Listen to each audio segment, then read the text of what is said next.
যা হয়েছে ওইটার সুর ধরিয়ে নেপালে, এরপরে এখন আরম্ভ হয়েছে দাদাদের দেশে ভারতে। আপনি দেখেছেন কি অবস্থা? মোদির ঘর বাড়ি জনগণ ভেঙে ফেলতে যাচ্ছে। আর আমার বিশ্বাস মোদি থাকবে না, ওর ঘর বাড়ি না, ওকে আল্লাহ টুকরা টুকরা করে অপমান করবে। কারণ এই শয়তান আল্লাহর বহু ঘর ভেঙেছে। কথা বলেন না কেন? কতগুলো মসজিদ ভেঙেছে। মসজিদ ভাঙে নাই, ওর কপাল ভেঙেছে। পৃথিবীতে যারা আল্লাহর ঘরে হাত দিয়েছে আল্লাহ একটাকেও ছাড়েন নাই। আপনি আব্রাহার দিকে তাকান, কাবা ঘর ভাঙতে এসে কাসফিম মাকুল হয়ে গেছে ভুসির মতো, অথচ কতগুলো ঘর আপনি ভেঙে দিলেন বিনা কারণে। আমার বিশ্বাস আল্লাহর ঘর যারা টুকরা টুকরা করে ফেলেছেন সেই দেশকে আমার আল্লাহ আস্ত রাখবে না, নিজেদের ভেতরেই গন্ডগোল লাগিয়ে টুকরা টুকরা করে দেবে। শিক্ষা নেন। এখনো যদি কোনো জালেমরা শিক্ষা না নিতে পারে, আমার মনে হয় ওর কপালে হেদায়েত বলে আর কিছু নেই। কারণ মানুষ যখন অপরাধ করতে করতে সীমা পার করে ফেলে তখন আর ফিরে আসার রাস্তা থাকে না। আমরা তো এইটাই দেখতে পাচ্ছি, বহু মানুষ এখনো ওদের থেকে শিক্ষা না নিয়ে এখনো পর্যন্ত সে ইমানধাত আমলের সে চিন্তা ভাবনা চালিয়ে যাচ্ছে। ওরা করতো গোপনে, এরা করছে প্রকাশ্যে। অনেকে বলে যে এতদিন আমি খেতে পারিনি 15 বছর, এই জন্যে খাচ্ছি। 15 বছর তো আমিও খাইনি। কথা বলছে না কেন? আমি খেয়েছি। অপরন্তু আমার আরো আমার বাবার কত টাকা তারা খেয়েছে। আমারে ধরার পরে বলেছিল আমার বাবারে যে 10 লাখ টাকা আজকেই দেবেন, নাই তো রিমান্ডে নিয়ে শেষ করে দেব। আমি যেহেতু এক বাবার একটা ছেলে, বাবা এদিক ওদিক করে তাড়াতাড়ি 8 লাখ দিয়েছে, বলে কিছু বলবেন না। ও শয়তানরা টাকাও নিয়েছে, অত্যাচারও করেছে, আবার মামলাও দিয়েছে। বলেছিল যে আমরা আর মামলা দেব না। কথা একটাও ঠিক রাখে না। কোথায় যে আছে এই শয়তানগুলো আমি বহু খুঁজি, কিন্তু ওদের কোনো হুদিস নেই। বিশেষ করে এই কাউন্টার টেররিজমের এই যার সন্তান আসাদুজ্জামান, এরে আমি যদি কোনোদিন সত্যিই পাই, ওরা আমি আরেকবার মুসলমানই দেব। ও শয়তান নামে মুসলমান, আমার মনে হয় ওর মুসলমানই এখনো দেওয়া হয়নি। তাছাড়া এইরকম খারাপ কথা বলতে পারে। আমি যাই হই, আমার অপরাধও থাক, আমার নামের আগে একটা আলেম লেখা আছে না? কি ওখানে দেখতে পাচ্ছেন না মাওলানা মুফতি লেখা নাই? আমি যত খারাপ হই, আলেমরা কিয়ামতের দিন আল্লাহ নিজে বিচার করার সময়ও ঢেকে নেবেন, জনসম্মুখ থেকে আলাদা করে ঢেকে তার কাছে জিজ্ঞাসা করবে এই এই অপরাধ করেছিলি? স্বীকার করার পরে বলবে যা গোপনে মাফ করে দিলাম, কাউকে বলবি না। এত সম্মান দিয়েছে আল্লাহ নিজে। আর এই শয়তানগুলো ওরা আলেম পেলে মনে হচ্ছে যে মানে সে খ্যাপা কুকুরের মতো হয়ে গেছে। অন্য মানুষকে তো টর্চার করতো, হুজুর পেলে ওর টর্চার আরো বেড়ে যেত। কি করলেন আপনি এগুলো করে?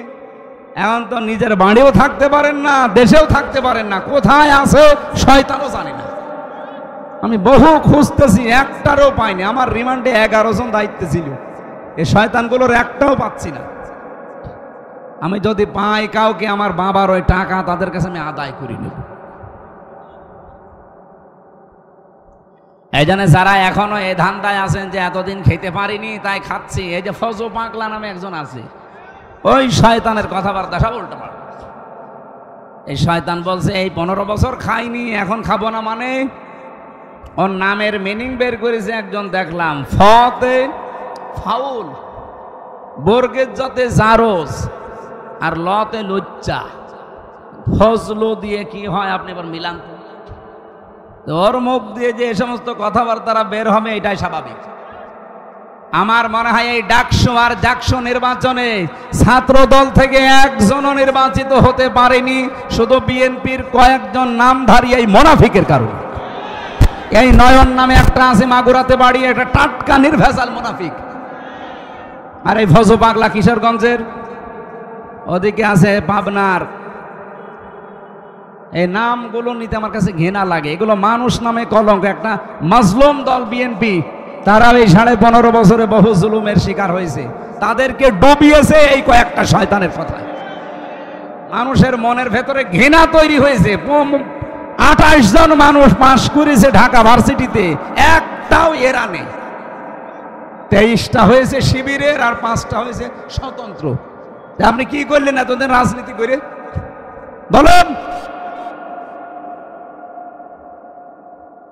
শিবিরের যে সে ভোট পেয়েছে প্রায় 14,000 কয়েকশো, ছাত্র দলের যে ভোট পেয়েছে মাত্র 5,000 কয়েকশো। এখনো পর্যন্ত মানুষগুলো যদি তার বিবেককে কাজে না লাগায় যে কি কারণে আমরা হারলাম দেখি তো, না ওরা এখন দোষ চাপিয়ে দিচ্ছে যে ছাত্রলীগ ভোট দিয়েছে শিবিরকে, এই কারণে তারা জিতে গেছে। আপনার কাছে কি মনে হয় ছাত্রলীগের চাইতে জাতীয় দল যিনি আছেন ছাত্র দলের, সে যদি 5,000 পায়, শিবির পেয়ে সে 14,500 মনে করেন, তাহলে কত কম বেশি হচ্ছে? 9,500। তো সেখানে 5,000 বাদ দিলাম, এখনো কয় হাজার থাকছে? 9,000। 9,000 এত নিষিদ্ধ করার পরেও যদি ছাত্রলীগ 9,000 ভোট দিতে পারে, তা বিএনপির রাজনীতি করার দরকার কি? তাদেরকে এই ডোবাতে, এই দেশ থেকে বিদায় করার জন্য একটা সূক্ষ্ম ষড়যন্ত্র চলছে। আমার সাথে তারেক জিয়া সাহেবের পিএস, তার বন্ধু গিয়াসউদ্দিন মামুন, সব এক জায়গায় ছিলাম আমরা 3 বছর। এই যে বাবর সাহেব স্বরাষ্ট্র প্রতিমন্ত্রী ছিল, বাইরে আমরা ফতোয়াবাজি করি, এ দল ও দলকে দেখতে পারি না, রাজাকারের ট্যাগ দেয়। আর জালেমরা এই 15.5 বছরে আমাদের সব এক জায়গায় রেখে তালা মেরে রেখেছে। থাক, পরও যদি আপনার হোশ না ফেরে, আগামীতে 100 আসতেছে, আপনি কিন্তু সে কি মারা খাবেন। আমি বাংলায় বললাম না, এইটা আসতেছে আপনার কপালে। এই জন্য সাবধান। আপনাদের পাশের জেলা বগুড়া, শহীদ জিয়াউর রহমান, আল্লাহ তাকে জান্নাতের ফেরদাউস নসিব করেন। সেই লোকটা ভালো ছিল, কিন্তু তার আদর্শের উপরে এখন বিএনপির রাজনীতি আর চলে না। এরা সব এখন দাদাদের গোলাম হয়ে দাঁড়িয়েছে। দাদারা যা বলে এরা তাই করে। পিটানি এরা আসলে ভালোভাবে খায়নি তো। বাবর মিয়ারে জিজ্ঞাসা করেন গিয়ে, কি পিটানো পিটিয়েছে বাবর। 17 বছর লোকটা জেলে ছিল, 17 বছর। মাঝে মাঝে আমার বলতো, হামজা মনে হয় যে আমি ফাঁসি দিয়ে মরে যাই। কেন? মানুষ এভাবে থাকতে পারে? গিয়াসউদ্দিন মামুন ভাইও 17 বছর ছিল। কি অবস্থায় রেখেছিল জেলের ভেতরে এই বিরোধী দলের লোকজনকে আপনি জানেন? মনে হচ্ছে যে আমাদের এক একটা দিন 1 বছরের চাইতে কঠিন মনে হতো। এখন যদি আমাদের এই দেশে আমরা যারা ওই 14 দল বাদ দিয়ে আছি, তারা যদি কামড়া কামড়ে আরম্ভ করি এই দাদাদের ইশারায়, দেখবেন আবার জালেমরা কিন্তু ভর করবে। তখন দোয়া দরুদ পড়েও কিছু হবে না। এই জন্যে বাদ দেন ভাই, ভরাডুবি হওয়ার আগে একটু চিন্তা ভাবনা করে আগান। ওই মানধাত আমলের ওই সমস্ত ত্যাগ দিলে এখন আর কেউ খায় না। ওই রাজাকার আলবদর ওগুলো বাদ দেন। আশা করছে এটা রেকর্ড হচ্ছে তো, সারা দেশে যাচ্ছে, ওদের বিবেকের আয়নায় একটু ওরা দেখবে। এরপরও যদি ডুবতে চায় কেউ, যাক, ডুবে যাক, আমাদের আর কিছু করার নেই। কারণ ইসলামের যে ওয়ার জোয়ার এবার এসেছে, আমরা বিশ্বাস করি আল্লাহ তার ইসলামকে এবার এই দেশে রাষ্ট্রীয় পর্যায়ে নিয়ে যাবে। আমার জেলখানার 3 বছরের প্রতিদিনের তাহাজ্জুদের দোয়া ছিল এইটা। আমি মাজলুম ছিলাম, এটা বিশ্বাস হয়? বলেন বলেন। ইত্তাকি দাওয়াতাল মাজলুম ফাইন্নাহা লাইসা বাইনাহু ওয়া বাইনাল্লাহি হিজাব। মাজলুমের বরদোয়া থেকে বেঁচে থাকবা, কারণ মাজলুমের বরদোয়া আর আল্লাহর ভেতরে কোনো পর্দা থাকে না। যেহেতু আমি মাজলুম ছিলাম, আমি বিশ্বাস করি মাজলুমের দোয়া আল্লাহ ফেরত দেয় না। 3 বছরে বলেছিলাম, মাবুদ জীবনে যদি কিচ্ছু কবুল না হয়, অন্তত চর্ম চোখে একটু দেখার সুযোগ করে দিও যে 56,000 বর্গ মাইল তোমার কালাম দিয়ে চলছে। আমার বিশ্বাস এ দোয়া আলেমদের দোয়া, হাজারো আলেমে দোয়া করতো, তাদের দোয়া কবুল হয়ে গেছে। কথা বলেন, কথা বলুন। শুক্রবারও আমার হাতে হাত দিয়ে 18 জন মানুষ এসে বলছে, হুজুর এতদিন মানুষের তৈরি করা আইনের পক্ষে ছিলাম, আজকে থেকে আল্লাহর আইন আমরা প্রতিষ্ঠার জন্য আপনার হাতে হাত দিচ্ছি। আমি বললাম, কালেমা পড়ানো লাগবে? বলছে, কালেমা পড়ানো লাগবে না, কালেমা জানি, এতদিন ভুল পথে ছিলাম। আল্লাহ রাব্বুল আলামিন বলেন, লা তাজিদু কওমান ইউমিনুনা বিল্লাহি ওয়াল ইয়াউমিল আখির ইওয়াদ্দুনা মান হাদ্দাল্লাহা ওয়া রাসূলাহ ইলা আখিরি আয়া। সূরা মুজাদালার শেষের দিকে আছে, হে নবী, আপনি এমন কোন জাতি, কোন ব্যক্তিকে দেখতেই পাবেন না যারা আল্লাহ এবং আখিরাতে বিশ্বাস করে। এই মানুষগুলোকে আপনি দেখতেই পাবেন না যারা আল্লাহ বিরোধী, তাদেরকে তারা ভালোবাসে, মহব্বত করে। এখন কিন্তু সময় বাংলাদেশে অলরেডি এইটা চলছে, হয় আপনি আল্লাহর দলে থাকবেন, নাই শয়তানের দলে, মাঝখানে কোনো দল নেই। এই কথা বলেন না কেন? হয় আল্লাহর আইনের পক্ষে থাকা লাগবে, নাই আল্লাহর আইনের বিপক্ষে থাকা লাগবে। এদেশে যারা আল্লাহর আইন কায়েম করতে চায়, সে যারাই হোক, আমি আল্লাহর আইনের পক্ষে আছি। যারা আল্লাহর আইনকে বিশ্বাস করে না, এই জমিনে অন্য কোন মানুষের তৈরি আইন প্রতিষ্ঠা করতে চায়, সে আমার বাবা হলেও আমি তারে মানি না। এই জন্য দল এখন বাংলাদেশে দুইটা, হয় আল্লাহর দল নাই শয়তানের দল, সে যে নামে আসুক। এখন আপনার বিবেকে কি বলে আপনি দেখেন কোন দলে থাকবেন। আমরা যেখান থেকে তেলাওয়াত করেছি, যেহেতু সময় কম, তাফসির করতে হলে অনেকগুলো মূলনীতি অনুসরণ করা লাগে। তার ভেতরে অন্যতম হচ্ছে যে আয়াত থেকে কথা বলা হয়, ওই আয়াতের আগের আয়াত পরের আয়াতের সাথে সম্পর্ক কি। আজকের তেলাওয়াত কিন্তু আয়াত সূরা আরাফের 35-36 নম্বর আয়াত। আমাদেরকে আল্লাহ সতর্কবাণী দিচ্ছেন, ইয়া বানি আদম, হে বনি আদম সন্তান। আল্লাহকে বলেছেন হে মুসলমান সন্তান, হে মুমিন সন্তান না, হে বনি আদম সন্তান। এ বনি আদম বলতে পৃথিবীতে যত মানুষ আছে, সে যে ধর্মের মানুষ হয় হোক, সব আমরা আদমের সন্তান। এই জন্য এখানে যদি অন্য কোনো ধর্মের লোক এসেও থাকেন, বা আওয়াজ যদি আপনার কানে যায়, আমি আপনাকে আহ্বান জানাচ্ছি, আসেন। নয়তো আবার কিয়ামতের দিন বলবেন, আল্লাহ তোমার আওয়াজ আমি শুনিনি, তোমার দাওয়াত আমার কাছে পৌঁছায়নি, এই জন্য তোমাকে আমি চিনতাম না। আপনাকেও আমি আহ্বান জানাচ্ছি, ইয়া বানি আদম, হে বনি আদম সন্তান, ইম্মা ইয়াতিয়ান্নাকুম রাসূলুম মিনকুম, যদি তোমাদের কাছে আসে তোমাদের মধ্য থেকে কোন রসুল। গাইবান্ধাবাসী বলেন তো, এখন নবী রসুল দুনিয়ায় আছে? আল্লাহ এখানে রসুলুন বহু বচন দিলেন, তাহলে কেন? এখন তো রসুল নেই, তাহলে রসুল দেওয়ার কথা ছিল 1 বছর, বহু বচন দিয়েছেন এই কারণে। নবী রসুল হয়তো এখন নেই, আর আশা কিয়ামত পর্যন্ত সম্ভাবনা। কিন্তু কিয়ামত পর্যন্ত বিশ্ব নবী যারা আল্লাহর নবীর উত্তরাধিকারী, নায়েবে রাসূল আসবে, তারা কারা? আলেমরা। বলেন বলেন। নবীজি বলেন, আল উলামা ওয়ারাসাতুল আম্বিয়া, আলেমরা আমার নবীর উত্তরাধিকারী, ওয়ারিস।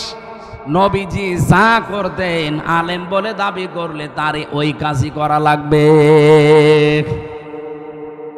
আপনার বিবেকের কাছে আমার প্রশ্ন, গাইবান্ধাবাসী, এটা ইসলামের ঘাঁটি আমি জানি। সারা বাংলাদেশের ভেতরে 2টা জায়গা ইসলামের ঘাঁটি বলা হয়, এটা গাইবান্ধা আর ওদিকে সাতক্ষীরা।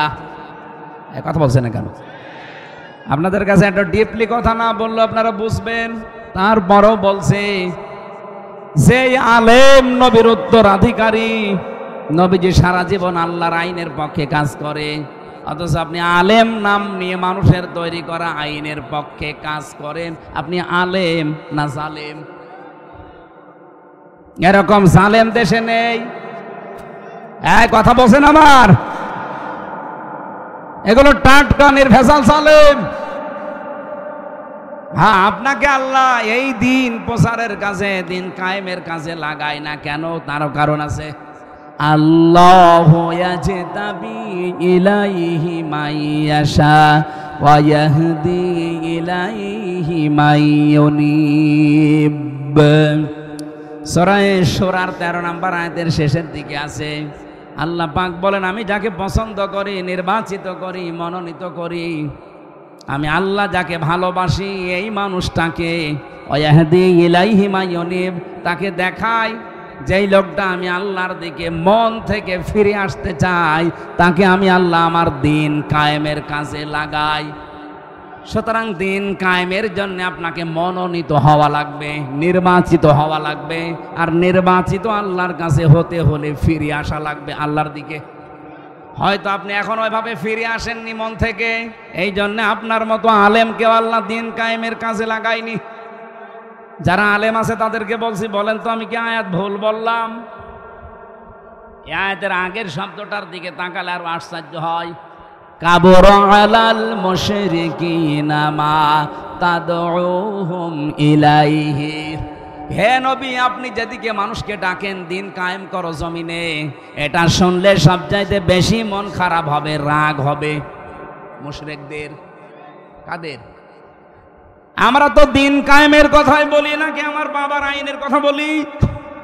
দিন কায়েমের কথা বললে যারা বিভিন্ন ট্যাগ দেন যে জামাত ইসলামের লোক, এ রাজাকার, এ ধান্দাবাজ, এ রাজনীতি করে, আপনি বুঝতে হবে যে আপনার ভেতরে কোনো শিরিক আছে, আর শিরিক যে করে সে মুশরিক। দিন কায়েমের কথা শুনলে যাদের রাগ হয়, মন খারাপ হয়, আপনি বিশ্বাস করতে পারেন যে আপনি মুশরিক। বলেন তো, এই দেশে নেই? অনেক আলেম পর্যন্ত আছে। আমি আর নিচে নামলাম না। আপনাকে যদি সত্যি আল্লাহ ভালোবাসে, আপনাকে যদি পছন্দ করে পৃথিবীতে, তাহলে আপনাকে এড়া ঘোড়া থাকতে দেবে না।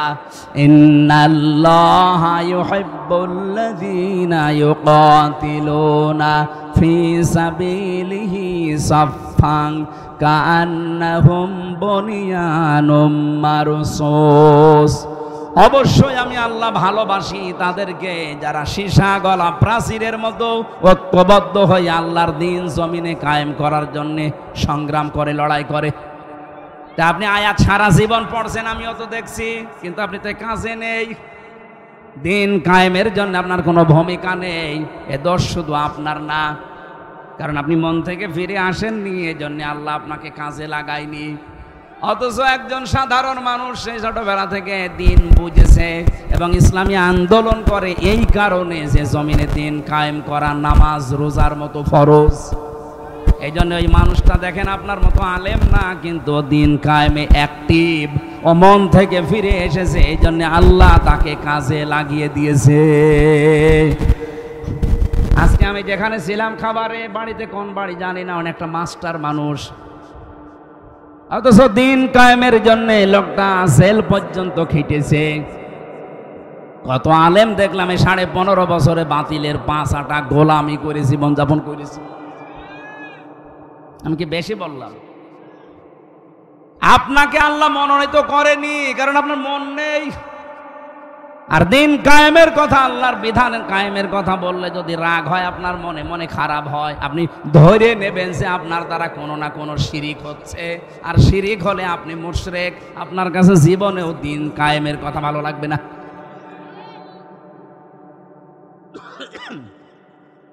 যেহেতু নবী রাসূল আর আসবে না, কিন্তু এখন আছে কারা? বলেন বলেন। সব আলেম না,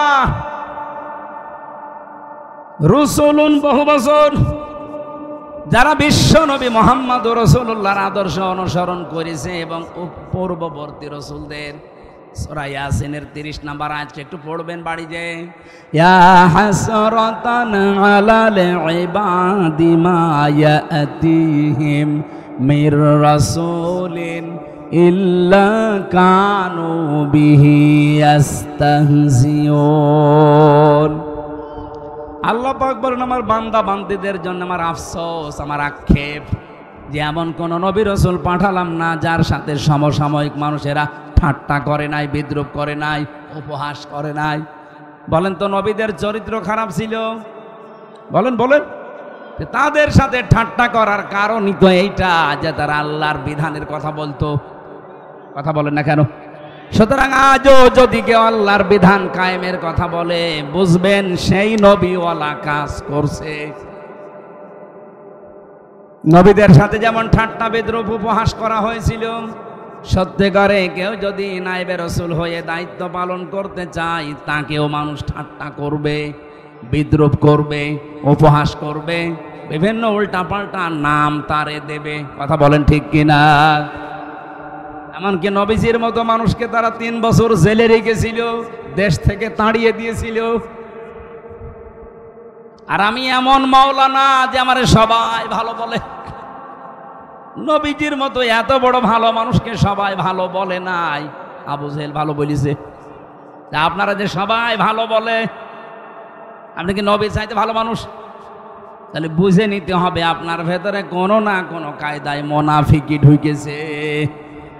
ইহুদিরা তো আপনাকে ভালো বলার কথা না, খ্রিস্টানরা আপনাকে ভালো বলার কথা না, মুশরিকরা আপনাকে ভালো বলার কথা না, তারা তো সব সময় আপনার পেছনে লেগে থাকার কথা। তারাও দেখে না, বলে হুজুর খুব ভালো। আপনি কি রাগ করলেন?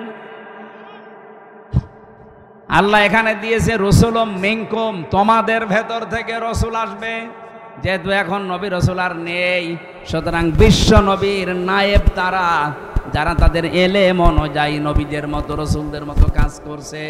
কি করেছে তারা? ইয়াকুসুনা আলাইকুম আয়াতি, এই মানুষগুলো আল্লাহর আয়াত বর্ণনা করতো, আল্লাহর আয়াতগুলো তেলাওয়াত করে মানুষদেরকে শোনাতো বর্ণনা করে করে।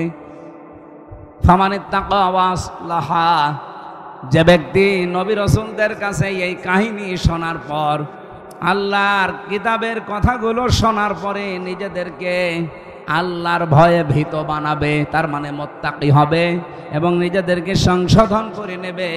ফালা খাউফুন আলাইহিম, তাদের কোনো ভয় নেই। ওয়ালা হুম ইয়াহজানুন, কোনো চিন্তাও নেই। গায়বান্ধা ভাষায় আমি নিজের থেকে বলছি না, সব কোরআন থেকে কোট করা। সুতরাং এই মুহূর্তে যে বিষয়টা আসতেছে সামনে, আমরা তো নবী রাসূলদের দায়িত্ব যেভাবে পালন করা 100 ভাগ পারবো না, যতটুকু পারছি চেষ্টা করছি। আল্লাহর কোরআনের তেলাওয়াত কিন্তু আয়াতগুলো পড়ে পড়ে ব্যাখ্যা করলে আপনি নিজেকে সংশোধন করে নিন। এতদিন আপনার ভেতরে সুদ ছিল, আপনি এখন ছেড়ে দেওয়ার সিদ্ধান্ত নিয়ে নেন।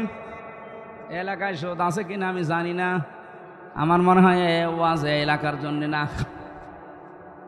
এই যে 1000 টাকা ছেড়ে রাখে মাসে মাসে, বছরে বছরে 100 টাকা করে বেশি পায় না, মাসে না বছরে ভাই? মাসে, সপ্তাহেও নেয়। এই যারা এটা করেন, আপনি কি না জেনে করেন না জেনে করেন? আপনি যদি জেনে এই কাজটা করেন, তাহলে আপনার মায়ের সাথে আপনাকে জেনা করা লাগবে। হ্যাঁ, একই জিনিস। সুদ খাওয়া আর মায়ের সাথে জেনা করা একই জিনিস। আপনি তো জীবনেও এই কাজ করতে রাজি হবেন? কোন পাগলও রাজি হবে তার মায়ের সাথে? বলেন বলেন। অথচ হাজারো নামাজি মুসলমান দাবি করে দেদারসে সুদ খাচ্ছে। এটা ওয়াজের দ্বারা বন্ধ হওয়া জীবনও সম্ভব না, এটা বন্ধ হওয়া সম্ভব আল্লাহর আইনের দ্বারা। আমরা এইটাই চাচ্ছি ভাই, এই আইনটা আপনি জায়গা মতো নিয়ে যান, শুধু কায়েম করে দেন। বলে না সুদ ছাড়া ব্যাংক চলে, সুদ ছাড়া চলা যায় কেন? সুদ ছাড়া ব্যাংক চলছে না সৌদি আরবে? আপনি আল রাজি ব্যাংকের দিকে তাকান তো, চলছে না? সুদ ছাড়া ব্যাংক এই আফগানিস্তানে চলছে না? চলবে না মানে? এটা শুধু কায়েম করে দেওয়া দরকার, আইন পাশ করে। মানুষ অভ্যাসের দাস, অভ্যাস তৈরি হয়ে গেলে এমনি পরিবর্তন এসে যাবে। এটা ওয়াজের দ্বারা যদি হয়তো, মাওলানা সাইদি 50-60 বছর ওয়াজ করেছে, একটা শুধু বন্ধ করতে পেরেছে। উনি একটা শিরিক বন্ধ করেছিল সংসদ থেকে। সংসদে আগে যাওয়ার আগে মাথা নিচু করা লাগতো। উনি বলেছে না, আল্লাহ ছাড়া কারো সামনে মাথা নত করা জায়েজ নেই, সে যেই হোক। সুতরাং এই শিরিক মুসলমানের দেশে চলতে পারে না।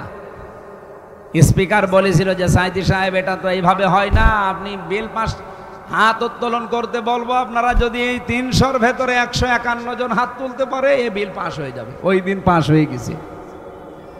আমরা চাই এই যে 300 এমপি এবার যাবে, 151 জন যদি এবার কোরআন বুকে নিয়ে যেতে পারে, ইসলামের যত নিয়ম আছে, ফরজ বিধান সব শুধু বলবে আপনারা হাত তোলেন।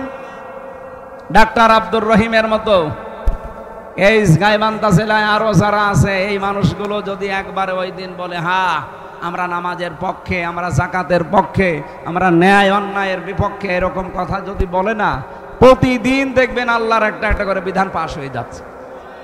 5 বছর লাগবে না, মাত্র কয়েক বছরের ভেতরে বাংলাদেশ মিনি জান্নাত হয়ে যাবে।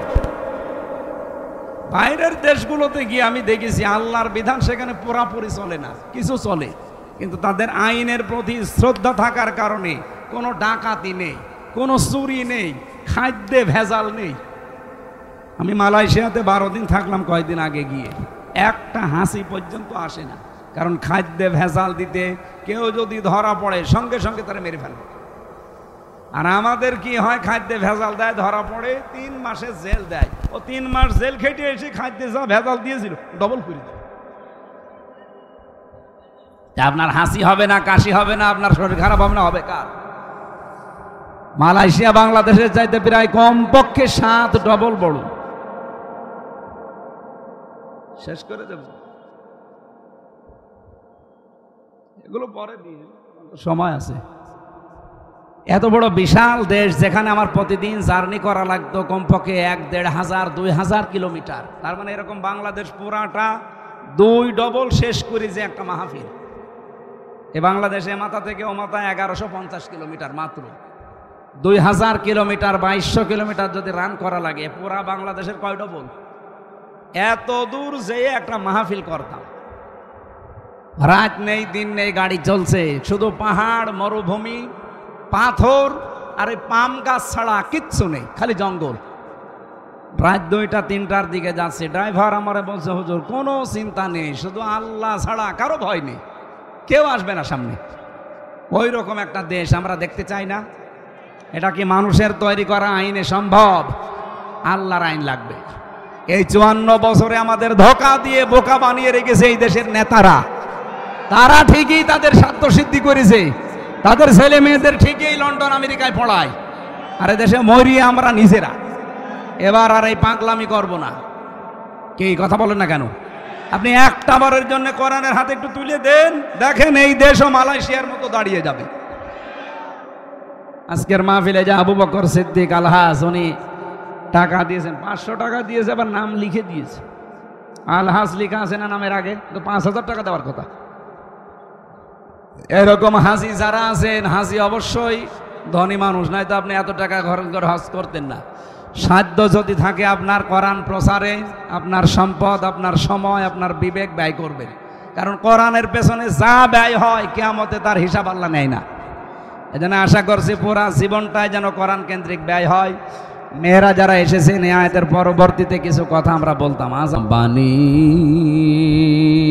আদামা ইম্মা ইয়াতিয়ান্নাকুম রুসুলুম মিনকুম ইয়াকুসসুনা আলাইকুম আয়াতি يقصون عليكم آياتي فمن اتقى وأصلح فلا خوف عليهم ولا هم يحزنون والذين كذبوا بآياتنا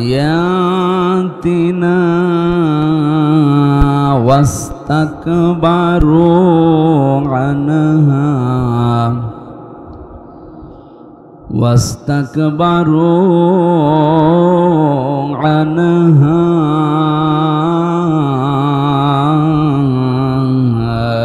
أولئك أصحاب النار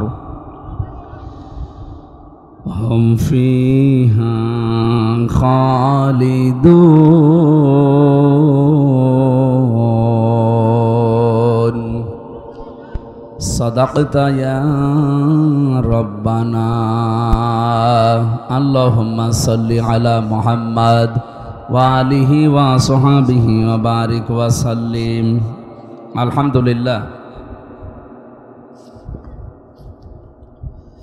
আলোর দিশারি সমাজ কল্যাণ পরিষদের উদ্যোগে বানেশ্বর দাখিল মাদ্রাসা ময়দানে গোবিন্দগঞ্জ গাইবান্ধা ঐতিহাসিক তাফসিরুল কোরআন মাহফিল, এটা তৃতীয় অধিবেশন।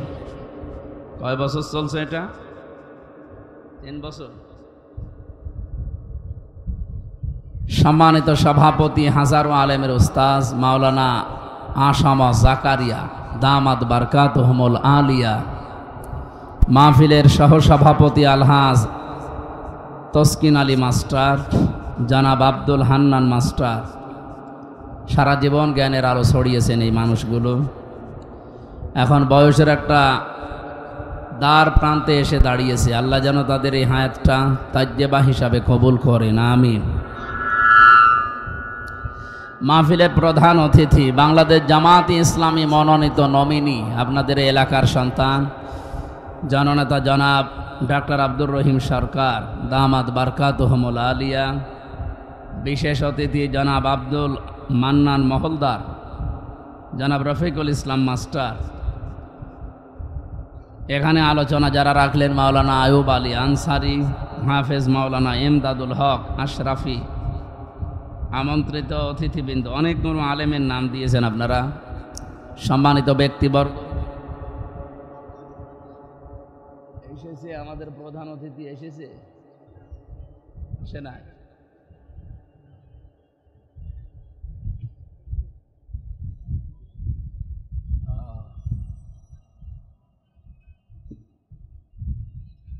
যাদের নাম আমরা বলছিলাম, আল্লাহ রাব্বুল আলামিন দুনিয়া আখিরাতে তাদের সম্মান যেন আরো বাড়িয়ে দেন, বলেন আমিন। মঞ্চে বসা ওলামা ইকরাম, সামনে বসা মুসলমান ভাইরা, এই যে বৃষ্টিমুখর দিনে, এই বর্ষণমুখর দিনেও কাদা মাটির ভেতরে যারা বসে আছে, যে ইবাদতে কষ্ট বেশি হয় ওই ইবাদতে সওয়াব বেশি হয়। আজকে যদি এখানে সুন্দর পরিবেশে বসে দাঁড়িয়ে শুয়ে কেউ কোরআন শুনতেন, তার তুলনায় যে কর্দমাক্ত জায়গায় বহু মানুষে কাদার ভেতরে দাঁড়িয়ে বসে বিভিন্ন কষ্টে আছে, আমরা নবীর এই কথা অনুযায়ী বিশ্বাস করতে পারি আমাদের আজকের একটা মাহফিল কমপক্ষে 70টা অনুষ্ঠানের সমান হবে ইনশাআল্লাহ। আমাদের যা কিছু বলেন তো, কষ্ট স্বীকার করেন আর শান্তি ভোগ করেন, এটা কার জন্যে?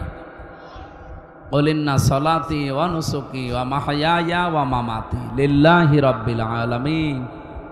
হে নবী, আপনি বলেন যে আমার নামাজ, আমার কোরবানি, আমি যে বেঁচে আছি, আমি যে মরে যাব, যা করি আমার আল্লাহর জন্য। এই জন্যে কষ্টে থাকলেও আমার কোনো দুঃখ নেই, আনন্দে থাকলেও কোনো দুঃখ নেই। লিকাইলা তাসাও আলা মা ফাতাকুম ওয়ালা তাফরাহু বিমা আতাকুম। কোনো নিয়ামত পেলে আনন্দে আত্মহারা হয়ে যেও না, আবার কিছু হারিয়ে ফেললে একেবারে দুঃখ দুর্দশায় পাগল হয়ে যেও না। এই জন্য যারা এই সেন্স নিয়ে চলাফেরা করে যে আমার সবই আল্লাহর জন্যে, সে নারী হোক আর পুরুষ হোক, তারে আপনি আল্লাহর দিনের জন্য যতই কষ্ট দেবেন ওর কাছে কষ্ট মনে হয় না। আমি জেলখানাতে দেখেছিলাম বহু মানুষ ফাঁসির কন্ডেম সেলের ভেতরে। আমি তো 3 বছর ছিলাম এক ঘরে, 24 ঘন্টা তালাবদ্ধ। আমার চাইতে বহু মানুষ 5 বছর, 7 বছর, 10 বছর পড়ে আছি। এমনকি আমি আয়না ঘরেও ছিলাম প্রথম দিকে। ওখানে বহু মানুষ কষ্টের কথা আমি দিছে দেখেছি। এত বড় বড় নখ হয়ে যায় মানুষের। কেউ 5 বছর, 7 বছর, 14 বছর পড়ে আছে, কেউ জানে না। এমন ভয়ঙ্কর জায়গা, চুল দাড়ি গোপ দেখলে মনে হচ্ছে যায় যে জঙ্গল থেকে বেরিয়ে এসেছে। কারণ ওখানে চুল দাড়ি গোপ নখ কাটার মতো কোনো সিস্টেম নেই। ওই হয়তো 6 মাস 1 বছর পরে একবার নাম কাওয়াজতে আসে, গোপনে কিছু করে চলে যায়। যে লোকটা আছে মনে হয় 8 বছর, 10 বছর, 14 বছর আছে, আপনি নিজেকে ওই জায়গায় একটু কল্পনা করেন তো যে কি জীবন তার।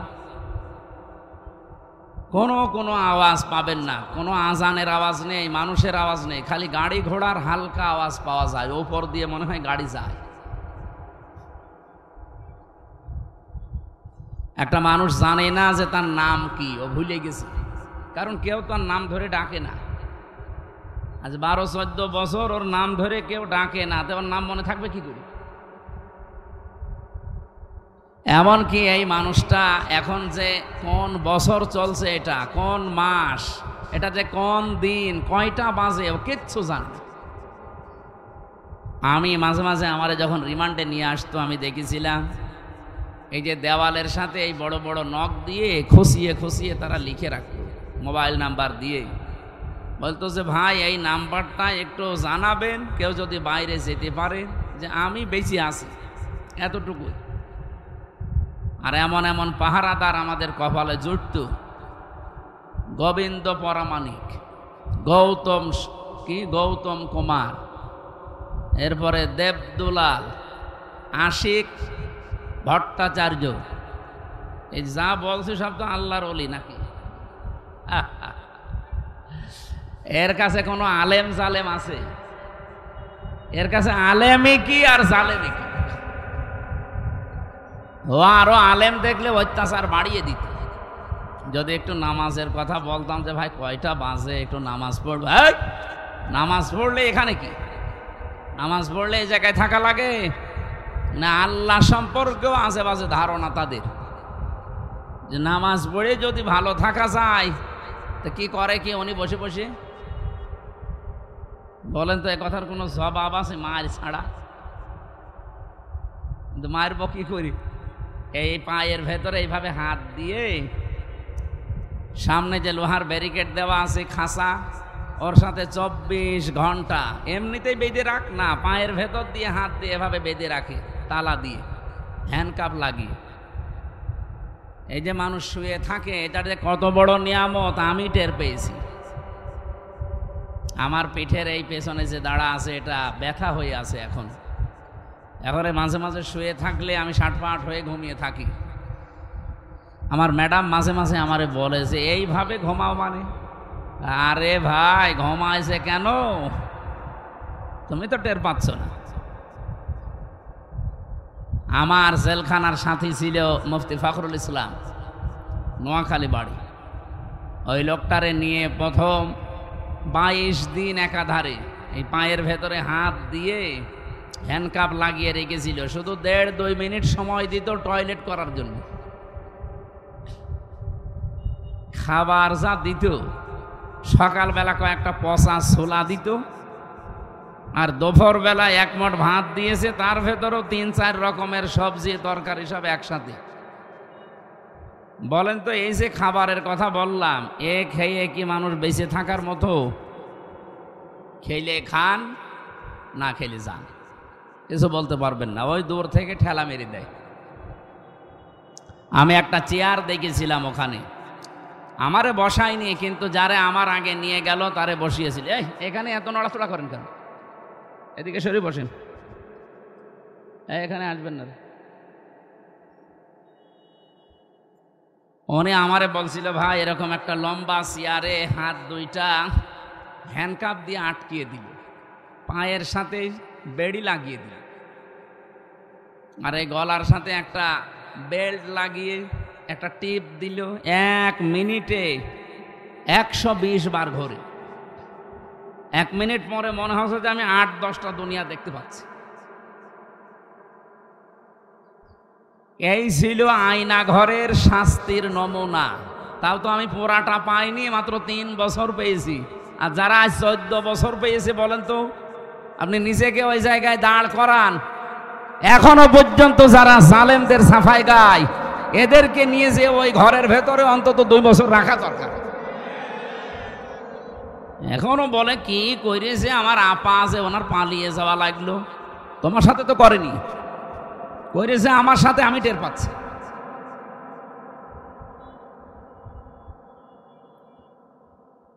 তিনটা বছর আমি এই যে এখন আসলে যেখানে আমারে ঘুমাতে দেয়, আমি ষাটপাট হয়ে থাকি, কারণ আমার শুয়ে থাকা এটা যে কত বড় নিয়ামত, আমি যারা ভিকটিম তারা টের পায়। এই শক্ত চেয়ারে বসতে পারি না। এত টর্চার করেছিল, আমার মাথার চুল থেকে পায়ের তালু পর্যন্ত 1 ইঞ্চি জায়গা বাকি নেই যেখানে টর্চার করে না। সবচাইতে বেশি করেছে পেছনে, মানে ম্যাডাম ছাড়া কাউকে দেখানো যায় না। এমন কঠিন অবস্থা করে দিয়েছিল। এজন্য স্বাভাবিক হতে আস্তে আস্তে অনেক সময় লাগবে। আমি ডাক্তার দেখিয়েছি, ওনারা বলছে যে ধকল গেছে এই 3.5 হাত বডির ওপরে, এখনো অনেক সময় লাগবে স্বাভাবিক হতে। আপনার পর্যাপ্ত ঘুম দরকার। আর আপনারা যেভাবে আরম্ভ করেছেন জেল থেকে বের হয়ে, দিনে নেই রাতে নেই, প্রতিদিন এইভাবে, এখন মাহফিলের সময় না, তারপরেও নিয়েছে। এরপরও বাংলাদেশ জামাত ইসলামী কুষ্টিয়া 3 আসনে আমার নামটা ঘোষণা দিয়েছে। এ বিষয়ে আমি কিছু জানতাম না। এরপর থেকে আমার মাথার উপরে আর একটা চাপ যুক্ত হয়েছে। মানুষ যে কোনো এক লাইনে কাজ করে, হয় দায়ী আল্লাহর কাজ করে, আল্লাহর দিন প্রচারে, নয়তো রাজনীতি করে। আমার এই 2 লাইনে ঠেকাতে গিয়ে তারপরও শরীর যেহেতু অসুস্থ, স্বাভাবিক না, মানে আমি আর পেরিয়ে উঠছি না। আজকে বাড়ি চলে যেতাম, কিন্তু আপনাদের এই ছেলেটার খালি এর মুখের দিকে তাকিয়ে আমার কষ্ট করে আজকে থাকা। কালকে সকাল থেকে ফজরের পর থেকে সন্ধ্যা পর্যন্ত রাজনৈতিক অনুষ্ঠানগুলো আছে কুষ্টিয়া। আমার যেহেতু একটা আসন বিশাল বড়, 2 থানা মিলে, সেই হিসাবে আমার কষ্ট করা লাগছে অনেক। তারপরও আজকে রাতের বেলা মনে হয় মাহফিল আছে জয়পুরহাটে, কালায়। আমি যে বর্ণনাটা দিলাম, আপনি নিজেকে ওই জায়গায় দাঁড় করালে স্থির থাকতে পারবেন? বলেন, কি কঠিন যন্ত্রণা তারা সহ্য করেছে। কেউ 8 বছর, আমি পেয়েছি একজনকে 8 বছর পড়ে আছে। এই যে ব্যারিস্টার আরমান, এও তো 8 বছর ছিল। আমান আজমি ভাই 10 বছর ছিল। আমি 14 বছরের কথা শুনেছিলাম, যেখানে 14 বছর পড়ে আছে। এখন এই যে শয়তানগুলো বলে যে আয়না ঘর বলে কিছু নেই, ওরা আমার সাথে দেবেন, ওরা আমি নিয়ে যাব ওই মেন্টো রোডে মাটির নিচে। আমার 11 ঘন্টা টাঙিয়ে রেখেছিল। আপনি বলেন তো কি দোষ ছিল আমার? আমি আপনার মেয়ের দিকে কি খারাপ নজরে তাকিয়েছিলাম? কি করেছিলাম বলেন? কোরআনের সঠিক কথাগুলো বলতাম, এইটাই আমার অপরাধ। কথা বলেন না কেন? এত কষ্টের পরেও কিছু মানুষের মুখে আমি হাসি দেখতে পেয়েছিলাম, শুধু একটাই কারণে, যতই কষ্ট দেন এই কষ্টটা আল্লাহর জন্য। তাদের তুলনায় আমাদের আজকের এই কষ্ট কি খুব বেশি? বলেন। ওরা যদি আল্লাহর জন্য, দিনের জন্য এত কিছু স্যাক্রিফাইস করতে পারে, আজকে ঘন্টাখানিক সময় একটু দেওয়া যাবে না? হ্যাঁ, 1 ঘন্টা কথা বলবো ইনশাআল্লাহ। দল মত জাতি বর্ণ ধর্ম নির্বিশেষে, অন্য ধর্মের মানুষ মনে হয় এলাকায় আছে। হ্যাঁ, সবাইকে আহ্বান জানাচ্ছি, কারণ আজকের তেলাওয়াতকৃত আয়াত শুধু ইমানদারদের না, ইয়া বানি আদম, বনি আদমের সন্তান যারা, তারাই আল্লাহ আজকে অ্যাড্রেস করেছেন। সবাইকে আমরা কোরআনের এই আলোচনায় ওয়েলকাম জানিয়ে শুরু করছি। খুশি হয়ে বলছি আলহামদুলিল্লাহ। দরুদ আর সালাম পড়ছি আমাদের নবী। এটা রবিউল আউয়াল মাস। আপনারা কোন সম্পর্কে কথা শুনছিলেন আমি জানি না। রবিউল আউয়াল মাস আসলে আমরা যেটা করি আসলে ওইটা করার নিয়ম না। নিয়ম হচ্ছে নবীজির জীবনীকে অনুসরণের জন্য সিদ্ধান্ত নেওয়া। আল্লাহ রাব্বুল আলামিন বলেন, এই এত আওয়াজ করলে তো সমস্যা, কষ্ট হচ্ছে তো জানি, তো আওয়াজ করবেন না ভাই, একটু আওয়াজ বাদ দিয়ে দাঁড়িয়ে থাকেন। কোরআনে কারিমে রব্বুল আলামিন বলেন, এই পৃথিবীতে রবিউল আউয়াল মাসে নবীজিকে পাঠিয়েছিলাম, এই মাসেই তাকে আমি আল্লাহ তুলে নিয়েছিলাম। বিশাল একটা মিশন আর ভীষণ তার জীবনে ছিল। ওয়াল্লাযী আরসালা রাসূলাহু বিল হুদা ওয়া দীনিল হক লিইয়ুযহিরাহু আলাদ দীনি কুল্লিহি ওয়ালাউ কারিহাল মুশরিকুন। তিনি সে আল্লাহ যিনি তার রাসূলকে এই পৃথিবীতে তিনি হক দিয়ে, সত্য বিধান দিয়ে পাঠিয়েছেন। এই আয়াত দ্বারা বোঝা যায় পৃথিবীতে যত নিয়ম নীতি, যত ধর্ম আছে সবগুলো বানোয়াট, ইসলাম বাদে। এখানে আবেগ দিয়ে না, এটা বিবেক দিয়েই বলছে। অন্য ধর্মের যেহেতু রেকর্ড হচ্ছে, বহু মানুষের কানে এটা পৌঁছাবে। চ্যালেঞ্জ দিয়েছি, দুনিয়াতে ইসলাম বাদ দিয়ে কোনো ধর্ম নেই, সবগুলো ভোকাস মার্কা, সব বানানো। আপনি বলেন নিজের হাতে বানিয়ে নিজের হাতে আবার ভেঙে ফেলেন, পানিতে চোবান, একটা ধর্ম হলো। একটু যদি কারো বিবেকে কাজ করে, আমার মনে হয় পৃথিবীতে ইসলাম ছাড়া সে অন্য কোনো ধর্ম মানতেই পারে না। সেদিন যশোরের এক অধ্যাপক কলেজের, মানে বিসিএস ক্যাডার, ওনারে বলেছিলাম যে স্যার, আপনি একটা হিন্দু মানুষ, আমার যে মুসলিম ধর্ম কোরআনে কারিম আছে, আপনাকে আমি মুসলমান হতে বলি না, কিন্তু আমার কোরআন আপনি একটু পড়বেন। ওনার আমি ইংরেজি এই ভার্সনটা দিয়ে বলেছিলাম যে মাত্র একবার বুঝে বুঝে শেষ করবেন। আপনি তো আর আরবি পড়তে পারেন না, আর আপনি বিসিএস ক্যাডার, আপনি ইংরেজিতে পড়েন। 3 মাস পরে দেখি আল্লাহরে বান্দা নিজের থেকেই মুসলমান হয়ে গেছে। এই জন্য পৃথিবীর যে কোনো ধর্মের মানুষেরা আমাদের চ্যালেঞ্জ। আপনি খুব কম দেখবেন মুসলমান থেকে অন্য ধর্ম গ্রহণ করে, খুব কম, 2-1টা। কিন্তু অন্য ধর্ম থেকে প্রতিনিয়ত মুসলমান হচ্ছে 1টা 2টা না, হাজার হাজার। গত পরশুদিন আমি কুষ্টিয়া ছিলাম, আজকে রবিবার না, শুক্রবারে। কুষ্টিয়াতে সবচাইতে বড় মন্দির আমার পাশের ইউনিয়নে, ওখানকার সভাপতি যিনি, আমি দেখতে গিয়েছিলাম পূজা মণ্ডপটা। ওখানকার যে সমস্ত দায়িত্বশীল মানুষদের সাথে কথা বললাম, 100 ঘর হিন্দু তারা আছে, তারা এক বাক্যে এবার বলেছে আমরা ইসলামকে এই দেশে চাই।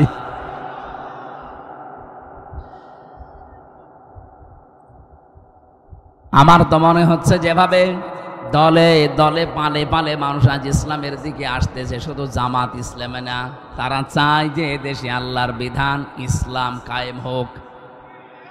আপনি আগস্টের 5 তারিখের আগে 2024-এর একটা রিপোর্ট দেখবেন, মাত্র 100 জনের 15 জন মানুষ বলতো যে আমরা এই দেশে ইসলাম চাই।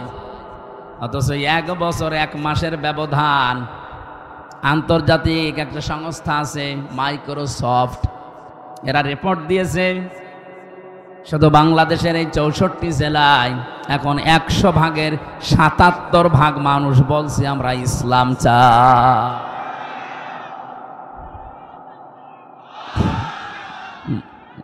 কথা শোনো, এই যে রিপোর্ট যারা দিয়েছে এরা কি মুসলমান, খ্রিস্টান? ওরা আমাদের জাত শত্রু, অথচ কি রিপোর্ট দিয়েছে। তার মানে এখান থেকে বোঝা যাচ্ছে এই দেশে এখন একটা জোয়ার অলরেডি এসে গেছে, আর জোয়ার যদি আসে কিছু না কিছু তৈরি করে যায়। এখন এই যদি ঝড় ওঠে, বলেন তো যে সমস্ত পাতা আছে ঝরে পড়েছে, এ পাতা থাকবে না উড়বে? এখন যে ঝড় সারা বাংলাদেশে চলছে,